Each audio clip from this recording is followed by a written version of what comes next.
ధర్మాచార్య దర్శన యాత్రలో భాగంగా ఈరోజు దోమకొండ క్షేత్రవాసిని అయినటువంటి శ్రీ రేణుకామాత దేవాలయాన్ని రథంతో సహా సందర్శించడం జరిగింది. అంటే ఎల్లారు అమ్మ అని కర్ణాటకలో కన్నడ భాషలో అంటే అందరికీ తల్లి అని ఆ జగన్మాత మన వెంట ఉండి రథయాత్ర నిర్వహించేలాగా చేయాలని ఈరోజు మంగళవారం విశేషించి అమ్మవారికి విశేషమైన రోజు.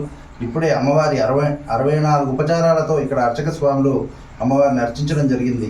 ఈ మహాక్షేత్రాన్ని దర్శించి ఈ మహాక్షేత్ర అభివృద్ధికి అలాగే హైందవ సనాతన ధర్మం గురించి విశేష కృషి చేస్తున్నటువంటి అర్చక కుటుంబాలను ధర్మాచార్య దర్శనయాత్ర ద్వారా మనము వీరిని చిరు సత్కారం చేయడం జరుగుతుంది. లహలా నిశంకమసలయ చక్రంధమస్సాయకం హస్తాక్షేర్దీంగణాంతర్షత్షితాం సుదల్య ప్రవారైవరాభైకరీ సౌందర్య రత్నాకరీ నిర్దోతాకిల ఘోర పావనకరీ ప్రత్యక్ష మాహేశ్వరి ప్రాదేయాచల వంశభావనకరీ కాశీపురాధీశ్వరి భిక్షాందే కృపావలంబనకరీ మాతా అన్నపూర్ణేశ్వరి. దర్శనయాత్ర కోసం భిక్షాద్రవ్య సేకరణ చేస్తూ రథయాత్రకు బయలుదేరుతున్నాం కాబట్టి ఈ అమ్మవారి క్షేత్రం నుంచి కూడా భిక్ష వేయాల్సిందిగా భవతీ భిక్షాందేన అభ్యర్థన చేస్తూ